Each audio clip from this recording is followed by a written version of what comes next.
birçok kanser türünün belirtilerinden biri de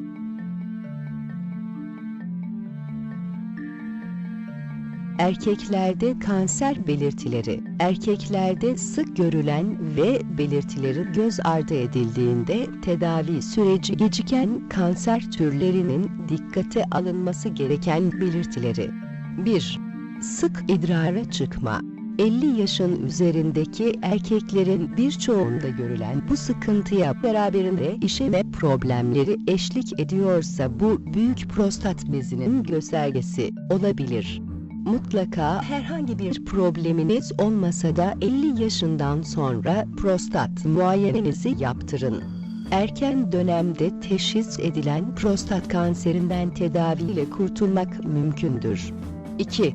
Testislerde görülen değişiklikler. Testislerinizde herhangi bir şişlik ya da ağrı hissederseniz hemen bir üroloji uzmanına başvurun. Testis kanseri prostat kanserinin aksine çok hızlı ilerleyen bir kanser türüdür. Hekiminiz muayenenin yanı sıra kan testleri ve ultrason kontrolü isteyebilir. 3. Dışkıda kan, hemoroid ya da idrar yolu enfeksiyonu gibi nedenlerden kaynaklanabileceği gibi mesane, böbrek ya da kolon kanserinin ilk belirtileri arasında olabilir. Bu nedenle kanama söz konusu olduğu an mutlaka hekiminize gidin. 4. Cilt değişiklikleri. Cildinizdeki benlerde boyut, şekil ya da renk değişikliği fark ettiğinizde en kısa sürede hekiminize başvurun. Mevcut benlerinizde görülen değişiklikler ya da yeni oluşan lekeler cilt kanserinin habercisi olabilir. 5. Lenf nodlarında şişlikler. Solunum yolu enfeksiyonu gibi herhangi bir sağlık problemi yaşamadığınız halde boyun, koltuk altı ve diğer bölgelerinizde bulunan lenf bezlerinde şişlikler oluşuyorsa mutlaka hekiminize bilgi verin. 6.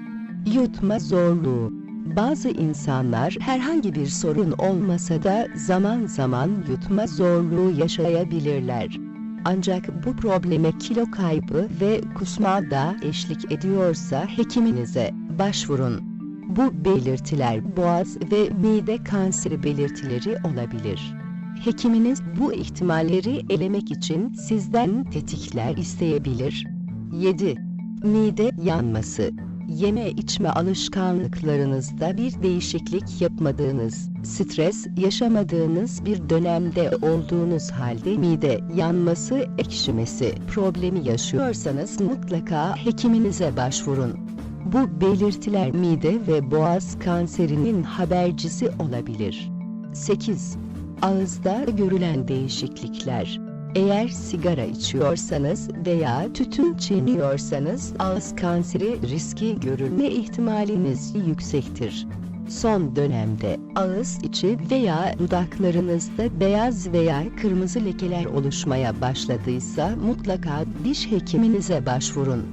9. Nedensiz kilo kaybı. Diyet ve egzersiz alışkanlıklarınız değişmediği halde kontrol edemediğiniz şekilde kilo kaybı yaşamaya başladıysanız bu tiroid problemlerinin yanı sıra pankreas, mide ya da akciğer kanserinin belirtilerinden biri olabilir.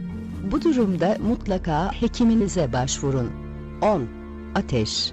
Vücudun enfeksiyonla mücadelesi anlamına gelen ateş. Herhangi bir hastalıktan kaynaklanmıyorsa lösemi ya da lenfomanın habercisi olabilir. Bu nedenle 3 günden fazla süren ve nedeni bilinmeyen ateşiniz varsa mutlaka hekiminize başvurun. 11. Memede görülen değişiklikler. Meme kanserlerinin %1'inin erkeklerde görüldüğünü ve erkeklerin de meme kanseri olabileceğini unutmayın. Bu nedenle memenizde görülen kitleleri görmezden gelmeyin. Elinize gelen kitle söz konusu olduğunda mutlaka hekiminize başvurun ve gerekli muayenenizi yaptırın. 12. Nedeni bilinmeyen ağrı ve yorgunluk. Birçok kanser türünün belirtilerinden biri de ne kadar dinlenirseniz dinlenin geçmeyen yorgunluk ve ağrıdır. Ağrı ve yorgunluk günlük yaşamınızı etkileyen bir hale geldiyse mutlaka hekiminize başvurun. 13. Öksürük. Herhangi bir hastalığınız olmadığı halde 3 haftadan fazla süren ve geçmeyen, inatçı bir öksürüğünüz varsa mutlaka hekiminize başvurun. Gerekli test ve kontrollerinizi yaptırın. Bu öksürüğe nefes darlığı ve öksürükle gelen kan da eşlik ediyorsa akciğer kanserinin habercisi olabilir.